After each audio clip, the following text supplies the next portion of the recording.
en la parte excitadora vamos a encontrar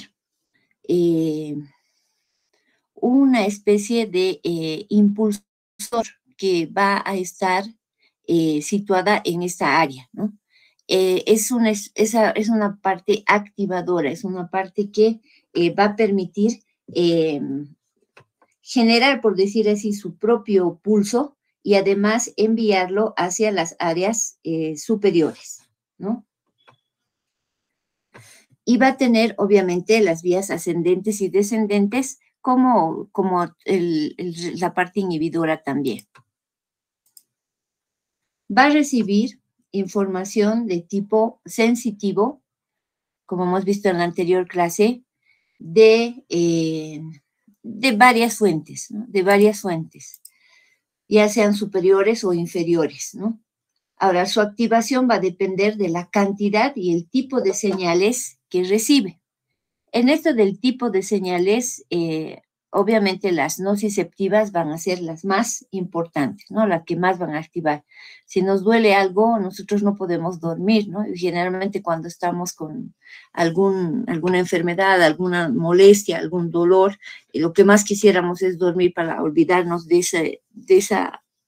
esa sensación, pero más bien como el dolor nos está señalando de un daño a nivel físico, a nivel corporal, entonces más bien hace que esos impulsos lleguen hasta nuestro sistema reticular activador y obviamente nos mantiene en vigilia, ¿no? Y va a haber también una señal de retroalimentación de señales que regresan de la corteza, ¿no? Entonces, este sistema reticular activador, ya en su parte excitatoria como inhibitoria, tiene constantemente ese flujo de retroalimentación.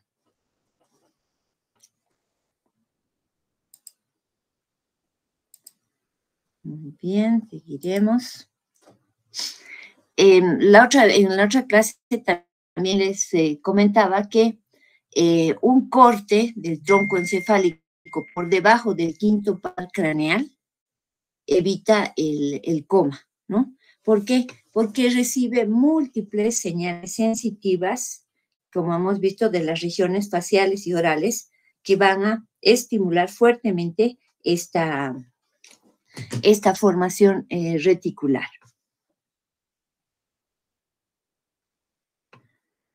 Ok, entonces seguimos. Esto estamos repasando un poquito lo que hemos visto el otro día. Pero es fundamental para entender esta clase. Entonces, tenemos señales nerviosas del tronco que van a activar al componente cerebral del encéfalo. Fíjense ustedes, señales nerviosas del tronco cerebral que van a activar al cerebro, ¿no? Al componente cerebral del encéfalo. Y lo van a hacer mediante ¿qué? Mediante dos vías. Una estimulación directa de un nivel de actividad neuronal de fondo en amplias regiones del cerebro, ¿no? Es un pulso, es como una especie de pulso que mantiene activo, ¿no?, al cerebro y que es emitido por este sistema reticular activador que está a nivel del tallo cerebral, ¿no? Entonces, una actividad de fondo. Y por otra parte, también como tiene estos núcleos, ahí tenemos a la sustancia negra, el núcleo gigantocelular, el locus coeruleus y los núcleos del RAFE, también por medio de estos sistemas neurohormonales van a estimular también a distintas zonas del encéfalo, ya sea con señales facilitadoras o inhibidoras, ¿no? Entonces, ahí la importancia de este sistema, del sistema reticular activador, que mantiene despierto, podemos decir que mantiene despierto o dormido al componente cerebral del encéfalo, ¿no? Es como que esta formación del tallo está actuando sobre el encendido o apagado del propio cerebro, ¿no? Muy bien, entonces hemos visto la porción excitatoria y ahora vamos a ver la porción inhibitoria, ¿no? La porción inhibitoria va a estar situada a nivel del bulbo raquídeo, en la parte media, anterior, y tiene la capacidad de inhibir a la porción facilitadora del tronco cerebral, que por lo tanto reduce la actividad de las porciones superiores del cerebro. Es como que esta porción inhibidora apaga primero a la porción activadora y esa porción activadora ya no manda señales al cerebro, entonces el cerebro también disminuye su actividad y por lo tanto podemos entrar en el sueño, ¿no? Va a liberar serotonina principalmente a partir de los núcleos del RAFE y estos van a actuar en distintas áreas del cerebro.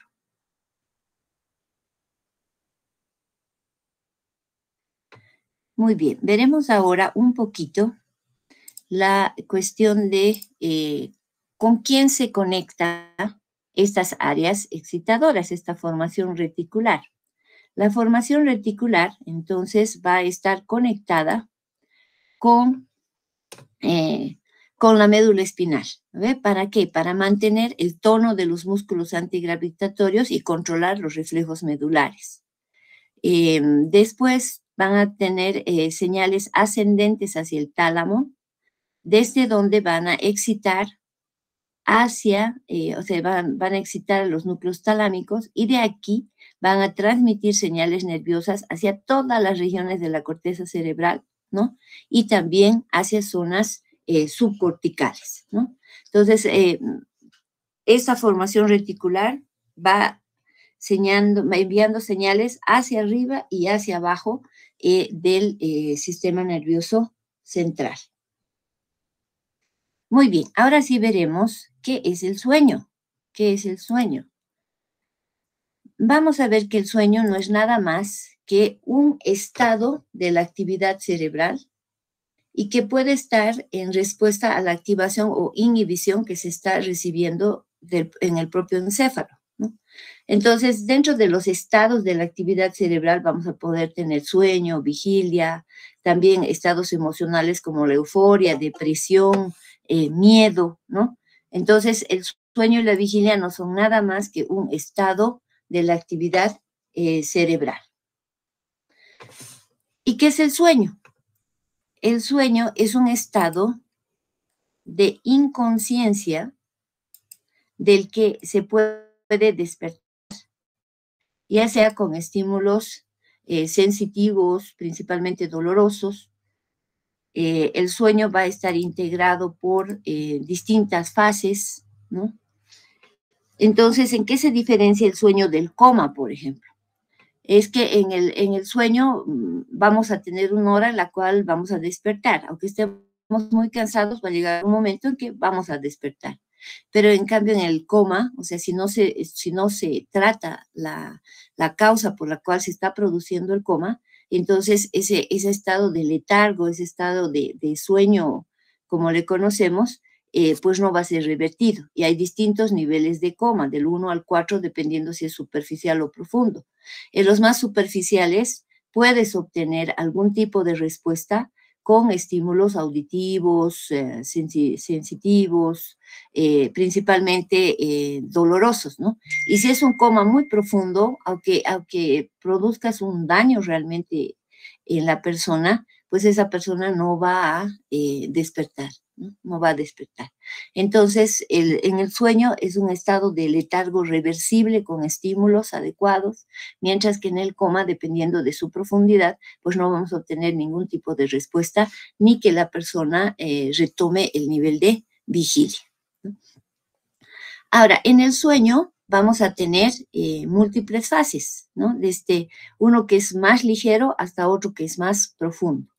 Entonces, todas las noches, todas las personas, tenemos dos tipos de sueños que van a ir alternándose entre sí. Estos sueños son los de ondas lentas o sueño profundo que se conoce, y el movimiento y el sueño de movimientos oculares rápidos, que es el sueño MOR, o aquí por sus siglas en inglés REM, ¿no? Rapid Eye Movement.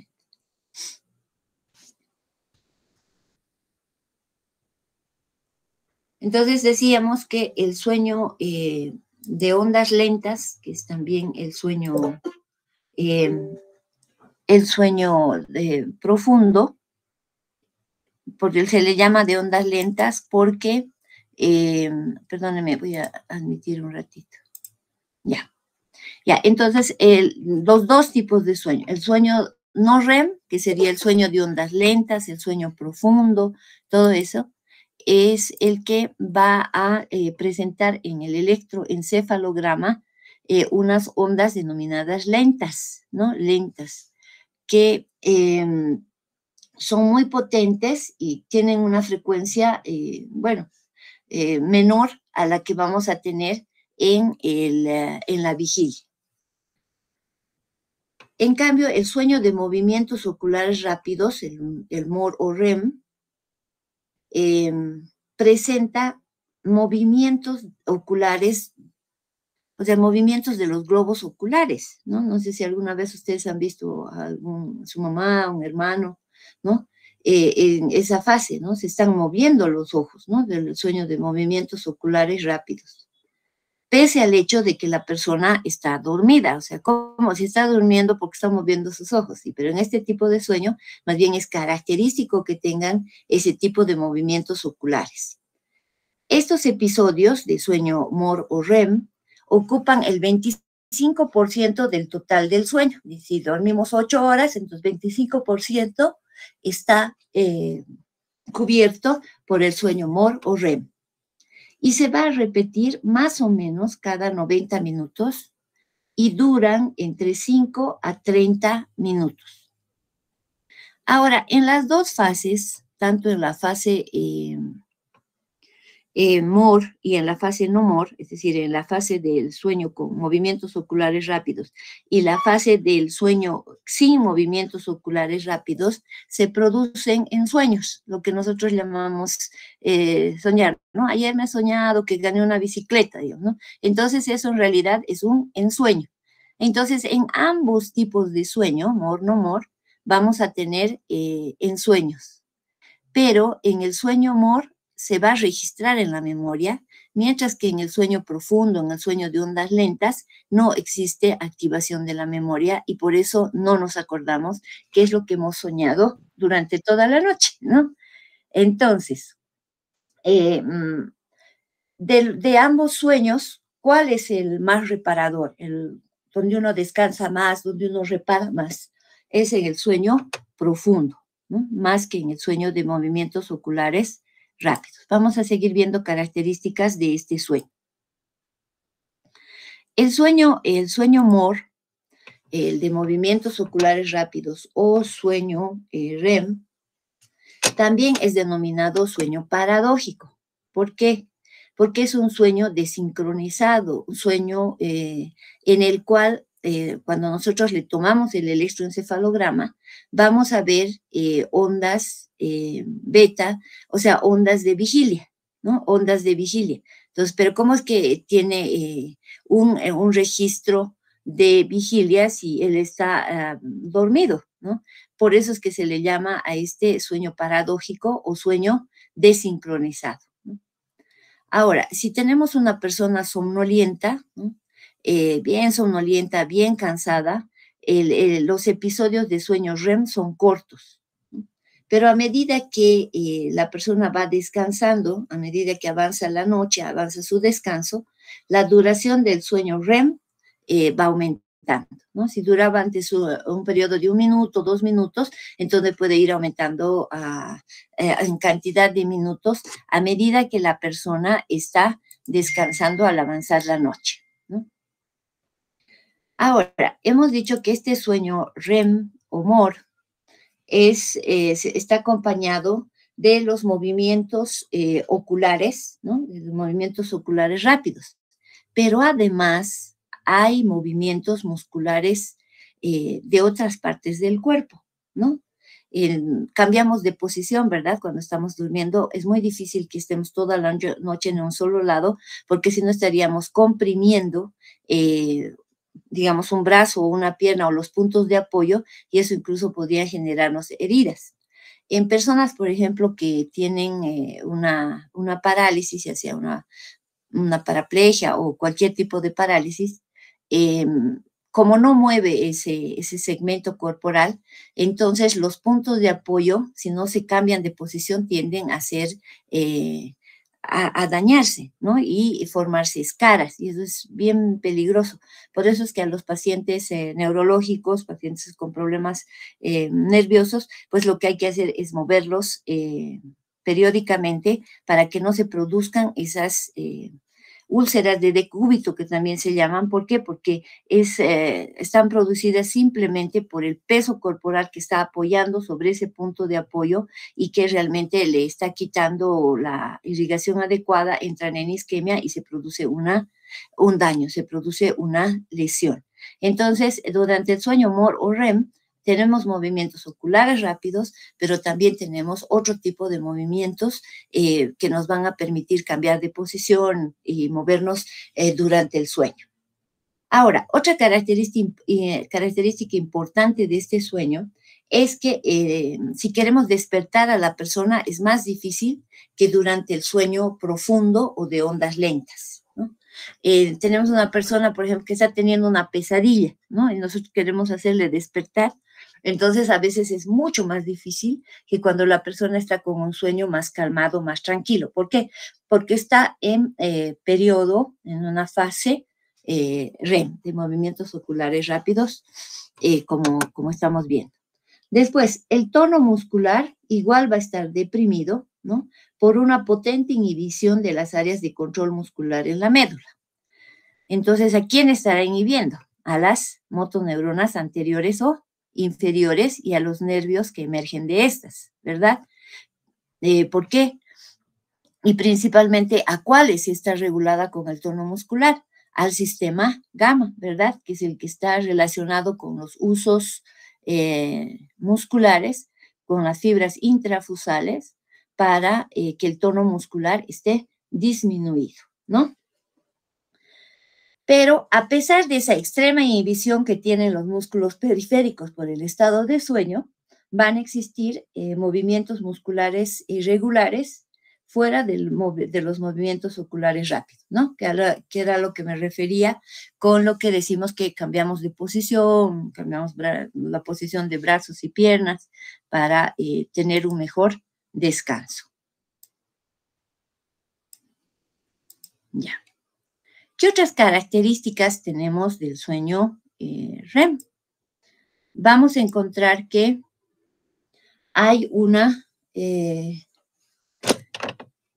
función, o sea, las frecuencias cardíacas y respiratorias van a ser irregulares, ¿no? Y esas, por ejemplo, en los estados de ensoñación, cuando estamos teniendo un sueño, pues nuestra frecuencia cardíaca, si estamos corriendo ahí la maratón, o sea, nuestra frecuencia cardíaca puede aumentar en relación al sueño, al contenido del ensueño que estamos teniendo en ese momento, ¿no? Entonces, y después va a pasar este episodio, esta fase del sueño REM, entramos nuevamente al sueño de ondas lentas y más bien va a haber una disminución, ¿no? Entonces, hay periodos durante el sueño de algunas personas en particular que ya pues da miedo un poco hasta verles porque van a comenzar a moverse, a cambiar de posición, hasta hablar, ¿no? Hasta muchas personas que hablan durante los ensueños. Durante el sueño REM, también todo el encéfalo está muy activo, ¿no? Y se ve que el metabolismo cerebral global, o sea, de todo el encéfalo, va a aumentar hasta un 20%, ¿no? Pero si estamos durmiendo, ¿cómo va a aumentar el metabolismo? Ya vamos a saber por qué se da esta situación tan interesante y tan paradojal, ¿no? Y vemos que el encéfalo está activo, ¿no? Está con un ritmo incluso parecido al estado de vigilia, pero la actividad cerebral no permite que la persona adquiera plena conciencia del medio que lo está rodeando, ¿no? Aunque en esta fase REM el encéfalo está activo, no se va a permitir que la persona tome conciencia, o sea, que entre al estado de vigilia, ¿no? Por eso todas son estas tus características de que es llamado sueño paradojal, ¿no? Porque tiene características de vigilia, pero mientras está profundamente dormido.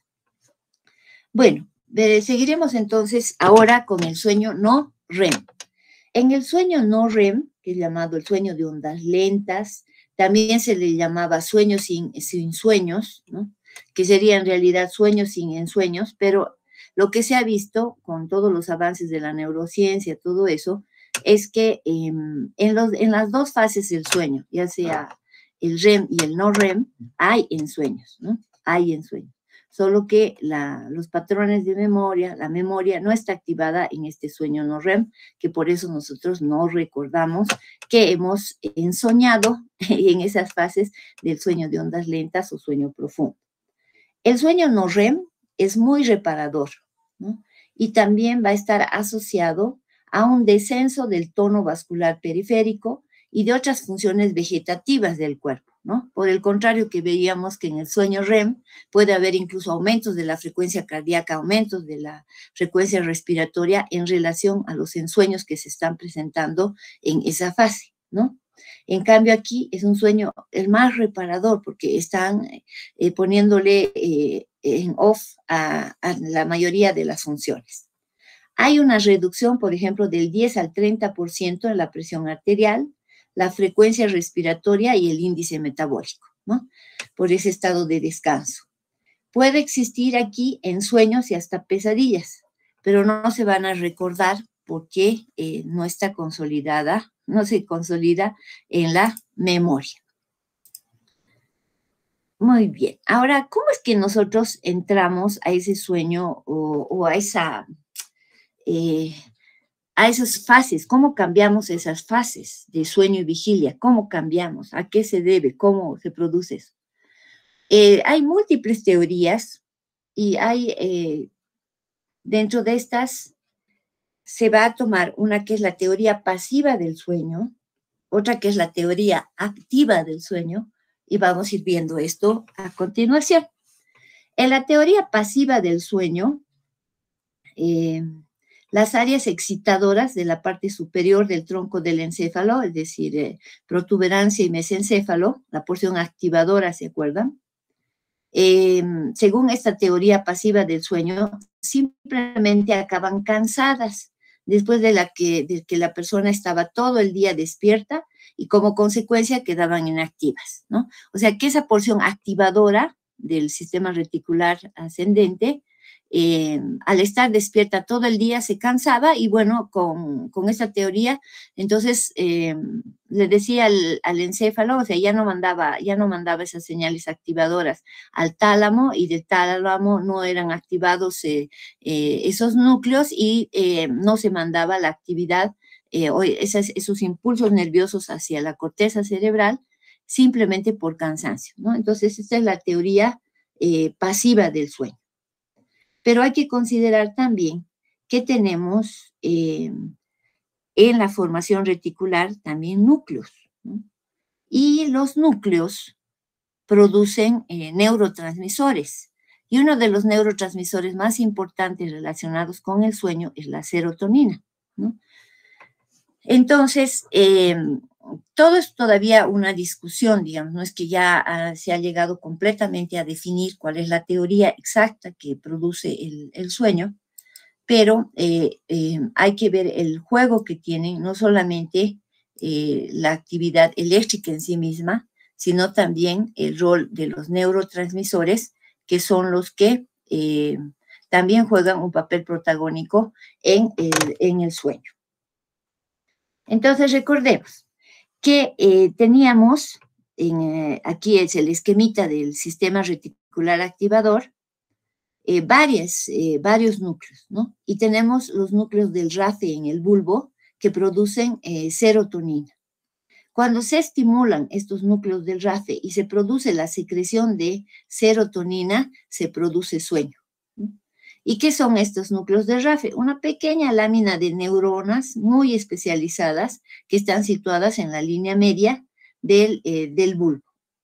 Va a tener fibras eferentes hacia la formación reticular, o sea, vía formación reticular, obviamente, hacia el tálamo, hipotálamo, y otras también van a descender hacia la médula espinal y acaban donde hemos dicho previamente, en las astas posteriores, donde inhiben las señales sensitivas recibidas, incluido las del dolor.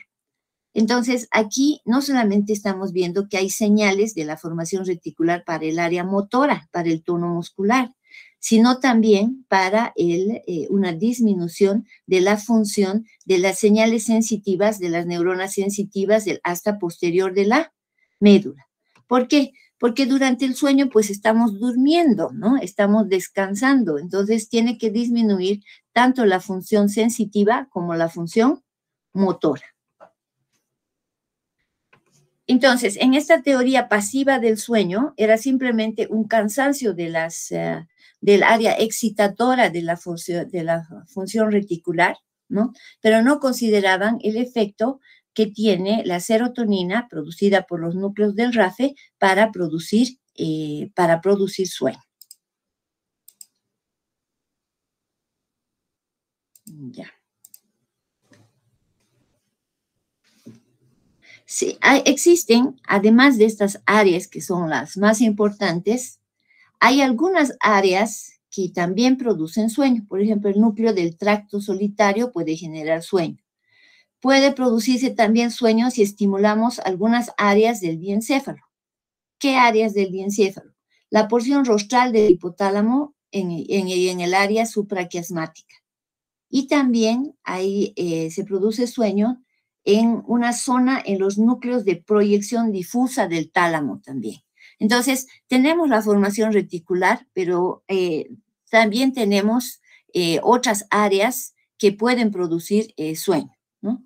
Es como que en el diseño que tenemos, ¿no? Tenemos el área A y una área B, ¿no? Tenemos el plan A y el plan B, ¿no? Si pasa algo con la formación reticular, no, entonces hay otras áreas que pueden producir también sueño. ¿Qué pasa si se produce, por ejemplo, una lesión de los núcleos del RAFE, ¿no? ¿Qué ocurre? Una lesión de los centros que favorecen el sueño, principalmente los núcleos del RAFE y los que acabamos de nombrar, puede producir un estado de vigilia muy intenso, ¿no? Las lesiones del RAFE y lesiones bilaterales del área supraquiasmática, el rostro medial en el hipotálamo anterior, puede producir también un estado de vigilia intensa. Los núcleos reticulares excitadores del mesencéfalo y la parte superior de la protuberancia, o sea, la porción excitadora del sistema reticular, parecen quedar liberados de la inhibición de los núcleos de RAFE, de la inhibición de la parte inhibidora, ¿no? Lo que origina esta situación de marcada vigilia, ¿no? Las lesiones en el hipotálamo anterior también pueden provocar un estado de vigilia permanente en el cual el animal acaba muriendo de agotamiento. Entonces, tendríamos aquí, ya entrando a la teoría activa del sueño. En la teoría activa del sueño, vemos que hay un juego entre la porción inhibidora y la porción excitadora, entre la porción vulvar y la porción pontomesencefálica, en la cual la porción inhibidora manda señales inhibitorias al área excitatoria, ¿no? Es divertido cómo funciona el sistema nervioso, ¿no? Entonces, una porción inhibitoria manda un estímulo inhibitorio, o sea, señales inhibitorias a la porción excitadora del sistema reticular activador. Y con eso deprime esa excitación que tiene el área excitadora sobre el tálamo, y al no ser el tálamo excitado, entonces no manda las señales de prendido hacia la corteza cerebral para mantener la vigilia, ¿no? Entonces hay un juego entre la área inhibitoria y el área excitatoria. Y el área inhibitoria tiene efectos inhibitorios sobre el área excitadora.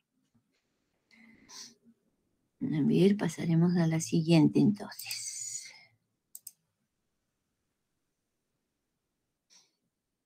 Ya, a ver, vamos a volver un ratito a esta parte, a esta primera lámina, para que esto quede claro. Ya, entonces fíjense que tenemos aquí la formación reticular con sus fibras y con sus núcleos. Entonces, en la parte vulvar tenemos a la porción inhibitoria y en la parte pontomesencefálica a la porción excitadora. En la teoría pasiva del sueño nos dice que esa área excitadora, la pontomesencefálica, pues se cansa, porque todo el día ha estado despierta, se cansa y listo. Ya no envía esas señales activadoras que necesitaba mandar al tálamo óptico, y del tálamo óptico esas señales llegaban hacia la corteza cerebral, ¿no? Eso dice la teoría pasiva del sueño. Pero por otra parte, tenemos la teoría activa del sueño, en la cual hay un juego entre la parte inhibitoria y excitatoria, y también hay una actuación de los neurotransmisores, como la serotonina. Entonces, eléctricamente, la porción inhibidora va a mandar señales de inhibición a la porción activadora pontomesencefálica, y por lo tanto va a disminuir las señales excitatorias hacia el tálamo, y el tálamo ya no va a mandar esas señales excitatorias hacia la corteza cerebral, y con eso se produciría el sueño, ¿no? Además, que se llama la serotonina, al ser liberada por la porción inhibitoria, también va a producir sueño en distintas áreas donde existan receptores específicos para ella, ¿no? Produciendo sueño. Muy bien, volveremos a donde estamos. No, aquí ya hemos pasado.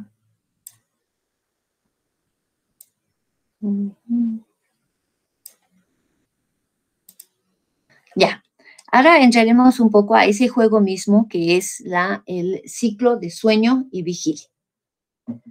Cuando los centros del sueño no están activos, entonces los núcleos reticulares activadores de la parte pontomesencefálica van a estar liberados de su inhibición, ¿no? Lo que les permite entonces una activación espontánea. A su vez, esto produce una excitación de la corteza cerebral, como hemos visto, y también al sistema nervioso periférico, los cuales van a devolver numerosas señales de retroalimentación positiva a los mismos núcleos reticulares activadores para mantener la vigilia, ¿no? Entonces, en la teoría activa del sueño, tenemos ese juego entre la parte excitatoria e inhibitoria, y un juego a nivel de los neurotransmisores. La acetilcolina, la dopamina, ¿no?, y la noradrenalina nos van a tener un efecto más sobre la vigilia, ¿no? Mientras que la serotonina tiene un efecto en el sueño.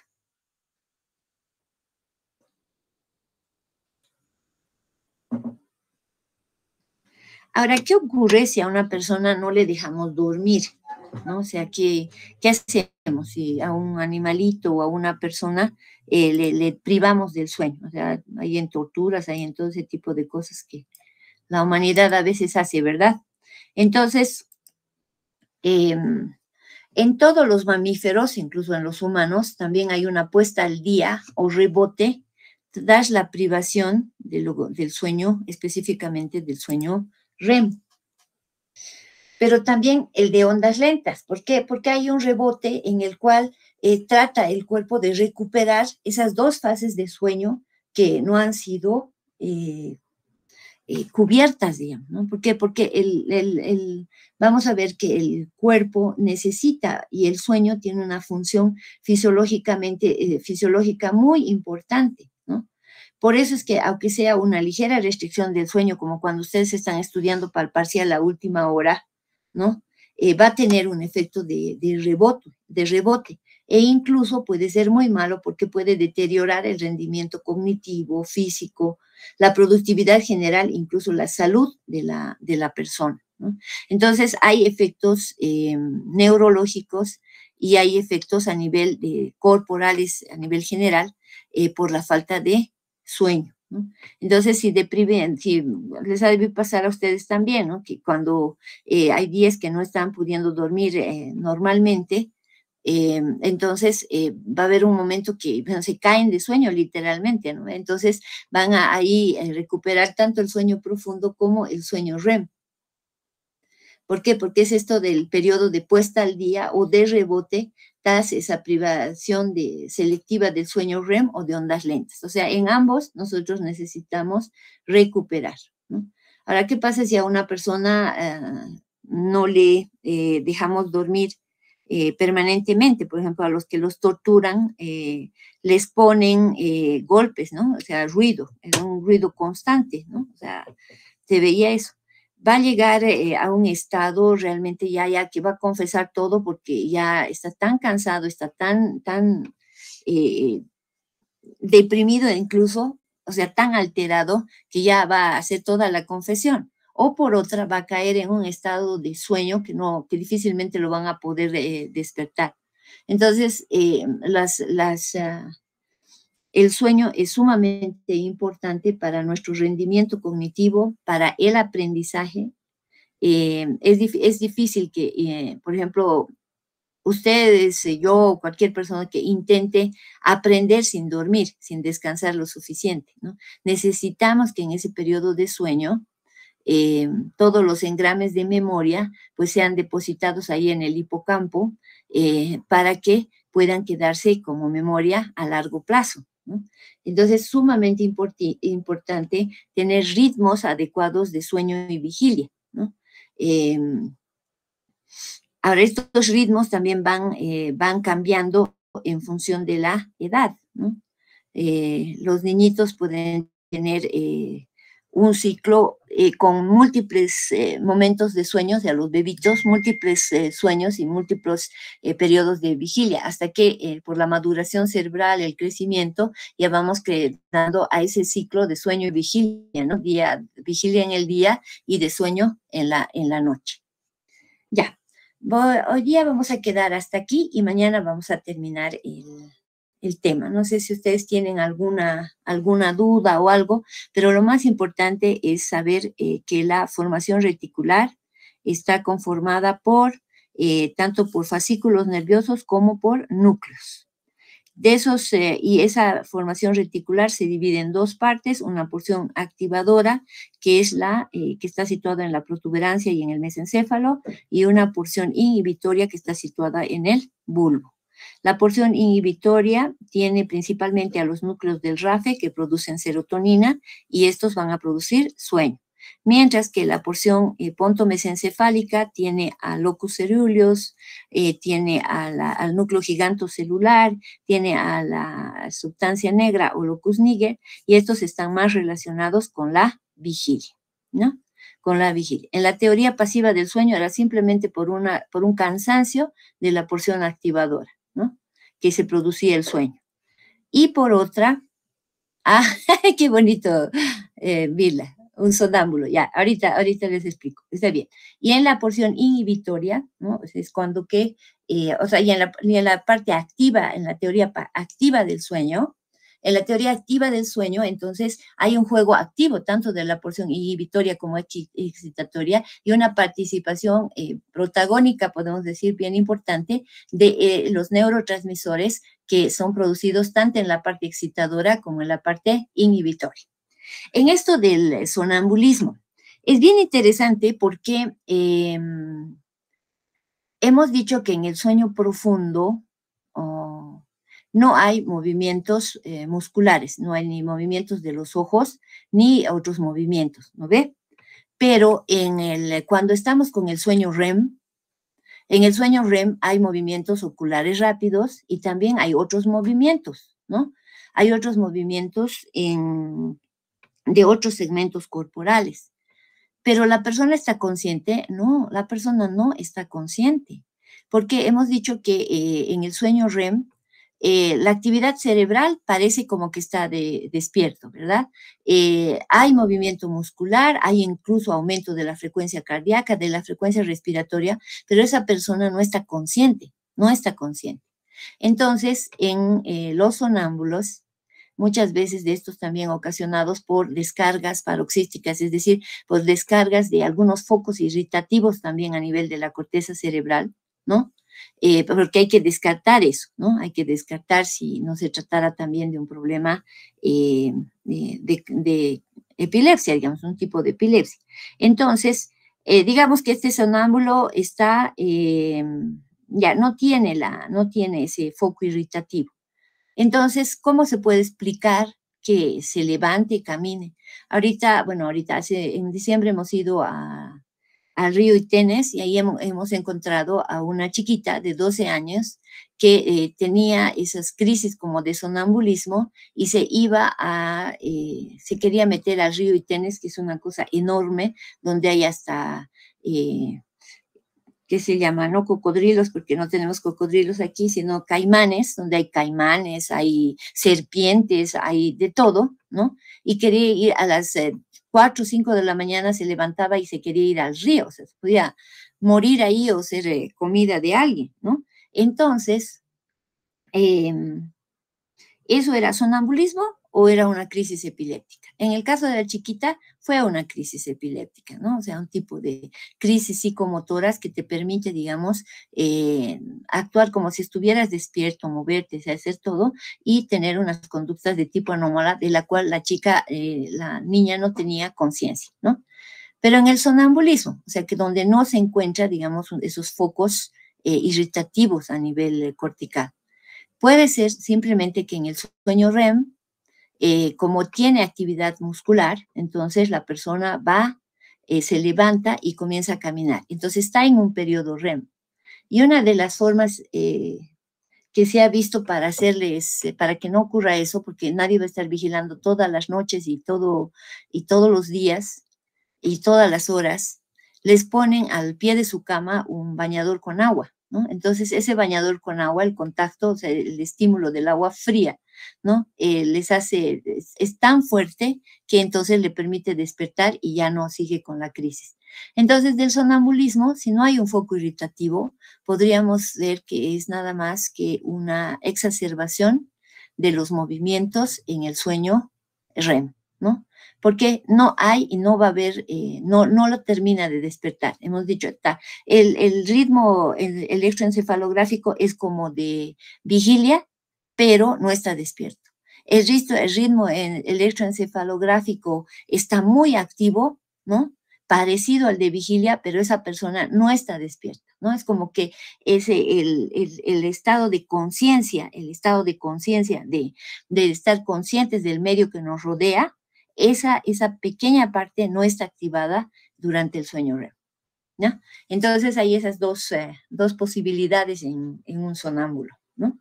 Y bueno, lo interesante o lo que las personas que presentan eso, o los familiares dicen, viene a buscar agua, ¿no? Viene a buscar agua. Entonces, bueno, le pongamos agua ahí al pie de su cama para que despierte. ¿Listo? Bueno, nos vemos mañana entonces. Que estén bien. Un abrazo.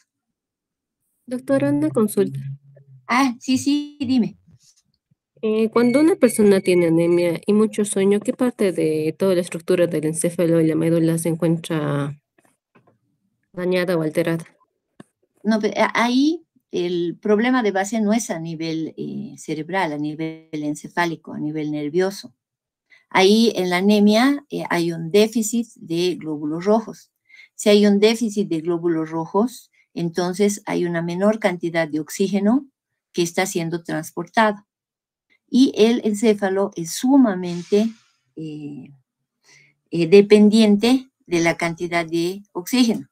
Hemos visto que en las personas que tienen un accidente, ¿no? En el que se priva al encéfalo de oxígeno, pueden resistir solamente 4 minutos, 4, máximo 5 minutos, sin el aporte de oxígeno necesario. Entonces, si tenemos una persona con un nivel de anemia importante, la cantidad de oxígeno que está recibiendo ese cerebro no es el adecuado. Y si no tiene oxígeno, pues el cerebro tampoco puede funcionar. Entonces, esto le produciría una disminución, una reducción de las funciones corticales, ¿no? Y la persona estaría en un estado más de somnolencia casi permanente, ¿no? Dependiendo del nivel de anemia. Pero ahí la causa básica es la menor cantidad de glóbulos rojos que transportan menor cantidad de oxígeno a ese cerebro que siempre es ávido de oxígeno para funcionar. ¿Listo? No sé si tienen otra pregunta más. ¿Cuál era la diferencia entre el sueño y el ensueño, por favor? Ah, el sueño y el ensueño. Lo que nosotros en el lenguaje popular llamamos sueños, ay, ayer he soñado que he ganado el premio Nobel, digamos, ¿no? O ayer me he soñado que se llama, que me sacaba 35 en fisiología, digamos, ¿no?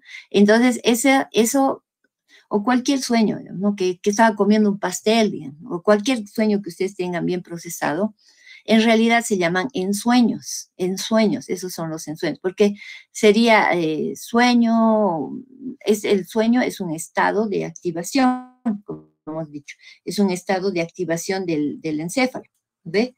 Entonces simplemente esto es denominación, nada más que denominación. El ensueño sería lo que nosotros le llamamos sueños, los sueños que tenemos. ¿Por qué? Porque el sueño es un estado de inconsciencia, nada más que un estado de la actividad cerebral, ¿no? Para diferenciar de sueño y vigilia. O sea, porque si no podríamos entender que que el otro estado de la vigilia es el que está soñando toda la noche, digamos, y eso no es cierto. ¿Por qué? Porque estamos en una etapa estamos durmiendo, pero ahí tenemos ensueños, o es que estamos durmiendo y tenemos sueños, o sea, en nuestro lenguaje popular. No sé si quedó claro, Lorena. Muchas gracias, doctora. Una última pregunta. Dime, corazón. Ujú. No entendí, ¿en las pesadillas se despierta la persona rápido o se despierta lento? ¿Y por qué? No, más bien cuando las personas tienen pesadillas es más difícil de que despierten, ¿ya? Es mucho más difícil. Está bien, muchas gracias, A- doctora. sí, a veces, en eso van a hacer la prueba también ustedes, porque hay problemas a veces en la vida, digamos, ¿no? Entonces, bueno, para los ensueños, denominados comúnmente sueños, hay varias explicaciones, ¿no? Unas, digamos, que están relacionadas con el tipo de sentimientos que tú tienes, los problemas que estuvieras pasando, alguna de esas cosas, ¿no? Entonces, puede ser que esos te estén produciendo ese tipo de ensueños, ese tipo de sueño. Estás dormida, pero estás teniendo un sueño ahí donde, digamos, has tenido problema en el trabajo y tu jefe te está despidiendo. Una persona está casada, tiene 4 hijos y no puede darse el lujo de, como en esta situación, de perder su trabajo, digamos, ¿no? Entonces la persona tiene una pesadilla ahí de que su jefe le está despidiendo, ¿no? Entonces, sus hijos o el esposo le quiere despertar o la esposa le quiere despertar y es más difícil porque está justo en ese sueño REM con toda esa carga psicológica, ¿no? Pero a veces cuando ese tipo de sueños son repetitivos, es como que vos le dices a tu corteza, eso es un sueño, ¿no? Y no sé si alguna vez a ustedes les ha pasado que ustedes pueden decir, ah, no, este oso me está persiguiendo, pero esto es un sueño, estoy durmiendo, no tengo por qué estar asustada, digamos, ¿no? Entonces, a veces llega digamos, a tener ese tipo de respuestas en función al tipo de sueño que tengas. Pero durante las pesadillas es más difícil despertar a la persona que cuando está en el llamado sueño profundo o de sueño de ondas lentas, donde la persona, él o ella, están dormidos tranquilamente. Ya, listo. Entonces, hasta mañana. Si tienen otras preguntas, mañana seguimos hablando del ensueño. Ok, listo. Muchas gracias, doctor. Que tenga un buen día. Gracias, igual a ustedes. Buenos días. Lindos.